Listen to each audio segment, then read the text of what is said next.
과일을 공격하는 거에 굉장히 예민하죠, 저는. 과일을 과당으로 오해하는 거. 네. 과일의 과당은 프룩토스라는 과일의 과당에서 유래해서 사람들이 정제당, 액상 과당과 똑같이 취급을 하는데요. 이게 바로 현대 영양학의 오류입니다. 현대 영양학은 많은 학문들은 굉장히 환원주의 관점이 많죠. 전체적으로 보는 게 아니고 그냥 부분을 보고 결론을 빠르게 내리고 단순화, 편집을 해서 잘못된 오류 지식이 많이 있습니다. 네, 과일의 과당, 정말 액상 과당과 똑같을까? 전혀 같지 않습니다. 저는 인위적인 당을 다 좋다라고 말씀을 드리지 않습니다. 항상 자연의 질서, 자연 중심으로 생각을 하고 우리 몸에 이것이 자연적인지 가공한 건지를 구분을 하라고 늘 말씀을 드리는데요. 과일의 과당을 당뇨병을 일으킨다라고 해석하는 관점, 이분들에게 꼭 일주일만 해보라고 꼭 말씀드리고 싶어요. 좀 해보고 이야기하세요. 네, 아침에 과일을 드시고 저를 찾아온 분들은요, 자발적으로 한 달, 두 달 해보고 또 오세요. 그런데 이분들이 늘 다 하시는 말씀이 너무 좋아서 신기해서 왔다. 네, 과일 식사를 한 달, 두 달, 아침 식사를 한 끼 바꿔보고 또 제가 이제 책에 쓴 대로 점심, 저녁에 식사하시기 전에 식전 과일로 또 한 접시, 작은 한 접시 좀 더 드시고 이렇게 하니까 속이 너무 편하다. 당도 떨어졌다.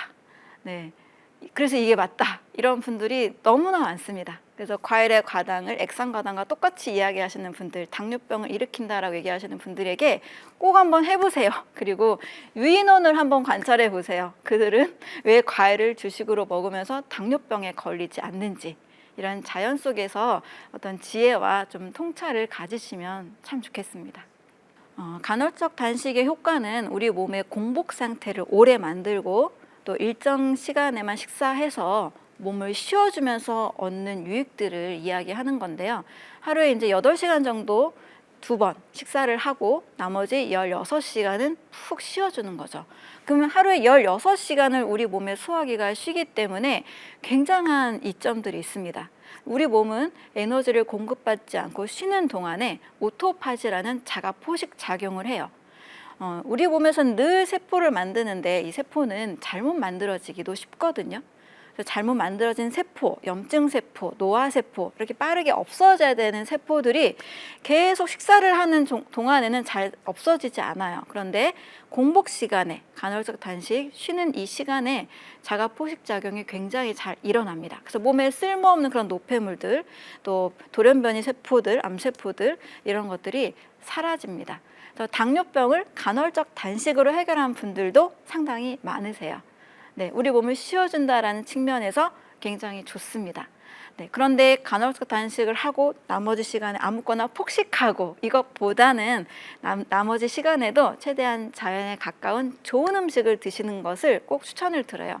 그러면 그만큼 예를 들면 과일이나 채소나 뭐 버섯류, 견과류 이런 자연의 음식을 간헐적 단식을 하시면서 많이 이걸 하시면 굉장히 당뇨도 빠르게 호전이 되고 또 몸에 독소가 많은 분들도 해독 효과도 굉장히 잘 일어나게 됩니다. 그리고 혈당 유지가 굉장히 안정적으로 되는 몸으로 바뀌기 때문에 당뇨병 있는 분들은 자연식 하시면서 간헐적 단식 하실 때 굉장히 효과를 많이 볼 수가 있습니다. 네, 여러분 과일을 당 때문에 걱정하신다라면 이 결과를 주목해 볼 필요가 있습니다. 생과일이 당뇨병을 줄여준다라는 연구 결과를 발표한 학술지가 있는데요. 임상 내분비학 저널에서는 하루에 2번 이상 생과일을 섭취한 그룹이 하루에 0.5번 이하로 섭취한 그룹에 비해서 당뇨병 발병률이 36%더 줄었다라는 이야기를 하고 있습니다. 또 호주 베이크 심장 당뇨병 연구소에서도 약 7,600명 정도의 사람들을 관찰한 결과 과일을 섭취한 사람들이 인슐린 저항성이 더 좋아졌다라는 인슐린의 민감도가 상승했다는 이야기를 하고 있습니다. 또 일본 국립암센터에서도요 같은 이야기를 하고 있는데요. 하루에 과일 섭취를 꾸준히 하신 분들은 채소를 섭취하거나 다른 음식을 드신 분들에 비해서 췌장암 발병률이 26% 더 줄었다라는 이야기를 하고 있습니다. 신기하게도 채소도 다 우리가 좋은 걸 알고 있잖아요. 그런데 췌장암을 예방하는 것은 채소보다 과일로 이야기를 하고 있다는 뜻입니다. 네, 우리가 삼시세끼 밥, 빵, 면, 떡을 많이 먹게 되면 췌장이 비대하게 됩니다. 췌장 비대증이라고 하는데요. 동물과 사람의 췌장의 이 크기를 비교해 봤는데요. 사람의 몸무게와 췌장의 비율은 약 0.14%이고요. 말이나 소나 양은 약 0.02에서 0.04%입니다. 자, 그러면 사람과 가장 비슷한 유인원은 어떨까요? 자, 유인원의 이 췌장과 몸무게의 비율은 0.02%밖에 되지 않습니다. 그 말은 사람의 췌장은 유인원에 비해서 무려 7배나 더 비대해 있다는 뜻이에요. 이 췌장이라는 장기는 소화 효소도 만들고요. 또 인슐린과 글루카곤 같은 혈당 호르몬도 만듭니다. 자, 그럼 많이 먹고 다양하게 먹고 뷔페 식사를 하고 또 식후에 또 과일을 먹고 이렇게 다양하게 많이 먹으면 먹을수록 우리의 췌장은 늘 지쳐갑니다. 그래서 복잡하고 다양하게 배부르게 먹는 식사, 나의 췌장을 아프게 한다는 것을 기억하시고요. 한 끼는 과일 식사, 네, 췌장을 쉬게 해줍니다. 소화 효소도 필요가 없고 또 포도당도 밥에 비해서 굉장히 소량 들어있어서 인슐린을 그렇게 크게 자극하지 않습니다. 그래서 과일 식사로 췌장 건강도 챙기시는 똑똑한 여러분들 되셨으면 좋겠습니다. 어떤 음식을 먹느냐에 따라서 소화 효소를 만드는 자극과 또 혈당을 굉장히 자극하는 게 달라지기 때문에 당연히 다를 수가 있죠. 그거는 인종에 따라서도 다를 수 있고요. 또 개인에 따라서도 충분히 달라질 수 있습니다. 자, 유인원들이 왜 사람에 비해서 췌장이 굉장히 작을까요? 그 이유는 과일 식사는 췌장을 그렇게 심하게 자극하지 않아요. 대부분 소화가 다 쉬운 수분 위주의 음식이잖아요. 소화 효소가 거의 필요가 없습니다. 근데 사람은 밥을 삼시세끼 한국인들은 만약에 먹는다면 이 곡식은 늘 포도당으로 분해가 되고 인슐린을 늘 만들어야 되잖아요. 췌장의 베타세포에서 인슐린이 분비가 되는데 췌장이 굉장히 늘 항상 일을 해야 됩니다. 우리가 정제 탄수화물을 뭐 빵 한 조각이라도 과자 하나라도 먹는 순간 늘 췌장에서 인슐린을 만들어야 돼요. 또 고기를 먹는다고 해도 또 지방이나 또 이 아밀라제, 그 침 속에 있는 아밀라제가 완벽하게 소화를 못 시키면 또 췌장에서 또 분비를 해야 됩니다. 그래서 제가 밥에 국 말아 먹고 그냥 선식 후루룩 마시고 침을 사용하지 않는 그 탄수화물 식사법은 또 췌장을 또 힘들게 만듭니다. 우리나라 사람이 아무래도 쌀 문화가 굉장히 강하잖아요. 주식을 쌀로 먹기 때문에 항상 췌장이 늘 지칠 수 있는 상태라는 거죠. 그래서 다른 나라보다도 훨씬 더 많은 이 당뇨 인구가 많다라고 저는 생각을 하고요. 당연히 이제 인종의 차이도 있을 수 있는데 일단 식습관의 상태에 따라서 내가 지금 과일 식사 위주로 하면 헬렌 디어링이나 스콘 디어링 같은 분들을 보면 아무래도 췌장이 덜 고생을 했겠죠. 네, 단순한 식사를 했기 때문에.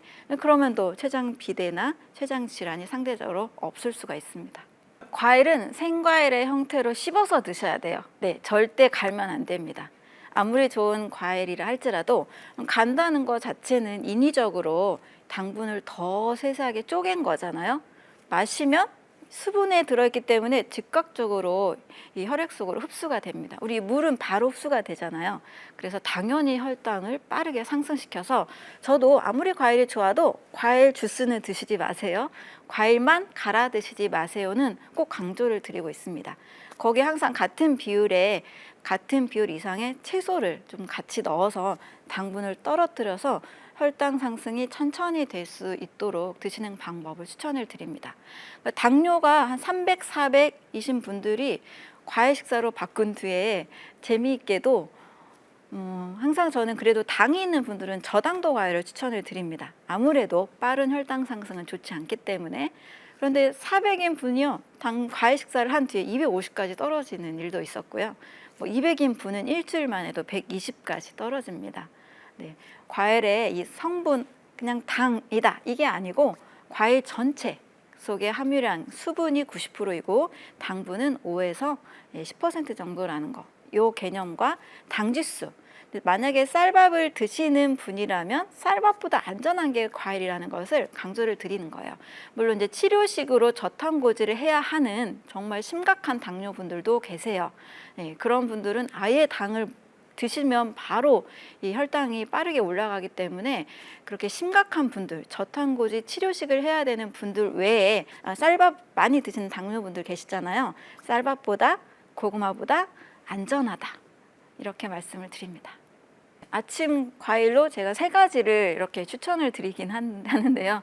네, 아침 과일 500g 하면 500g이 생각보다 많아요. 그래서 한 가지만 드시면 조금 지루하니까 네, 제가 3가지 정도로, 요즘은 여름이잖아요. 저도 요즘 이렇게 많이 먹고 있어요.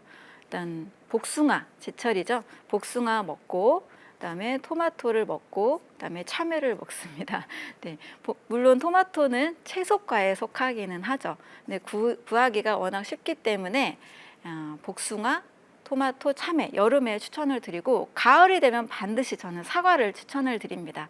사과의 성분은 간과 장을 빠르게 회복을 시키거든요. 그래서 너무 비쌀 때, 너무 제철이 지난 그런 때는 먹기 어렵겠지만 가을, 제철에는 사과를 꼭 넣어서 그 제철 과일 2가지 정도, 뭐 또 가을에는 뭐 귤도 나오고 또 여름 끝 무렵에는 또 포도가 또 많이 있잖아요. 이렇게 사과, 뭐 귤, 포도 이렇게 활용을 하시는 것도 좋습니다. 네, 포도의 당지수도 46밖에 되지 않고, 특히 포도는 뭐 동의보감이나 본초강복에서 굉장히 약으로 썼던 과일이에요. 저도 여름에 막 포도 식사를 하루에 2끼까지도 하는 적도 있는데 몸이 굉장히 가볍고 에너지는 훨씬 더 많이 채워집니다. 그래서 해독에도 좋고 영양에도 좋기 때문에 하루 한 끼 포도 식사도 당에 그렇게 예민한 상태가 아니라면 꼭 추천하고 있습니다.